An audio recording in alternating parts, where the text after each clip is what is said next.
નમસ્કાર, હું છું પ્રિયા અને તમે જોઈ રહ્યા છો જનતા કી જાણકારી ન્યૂઝ। નજર કરીએ આજના સમાચાર। ધોરાજી પંથકમાં સ્થાનિક સ્વરાજ્યની ચૂંટણી પહેલા ભાજપને મોટો ઝટકો। ધોરાજી તાલુકા પંચાયત કારોબારી સમિતિના પૂર્વ ચેરમેને કેસરીઓ છોડી પકડ્યો કોંગ્રેસનો હાથ। શ્રદ્ધાબેન જતીભાઈ જીકાણી પોતાના પતિ સાથે ભાજપ છોડી કોંગ્રેસમાં જોડાયા। ભાજપની ગામડા, ગરીબ અને ખેડૂત વિરોધી નીતિથી કંટાળીને પક્ષ છોડ્યાનો કર્યો દાવો। પૂર્વ ધારાસભ્ય લલિતભાઈ વસોયાના હસ્તે કોંગ્રેસનો ખેસ પહેરીને પક્ષમાં કર્યો વિધિવત પ્રવેશ।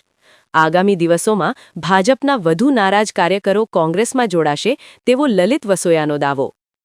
આજે ધોરાજી તાલુકાના મોટી વાવડી ગામના તાલુકા પંચાયતના પૂર્વ સભ્ય શ્રદ્ધાબેન જેકીભાઈ ચીકાણી કે જેઓ તાલુકા પંચાયતના પૂર્વ કારોબારી સમિતિના ચેરમેન છે, ભારતીય જનતા પાર્ટીની નીતિ રીતિથી કંટાળી શ્રદ્ધાબેન અને એના પતિ શ્રી જેકીભાઈ બંને ભારતીય જનતા પાર્ટી છોડી આજે કોંગ્રેસની અંદર પ્રવેશ કર્યો છે।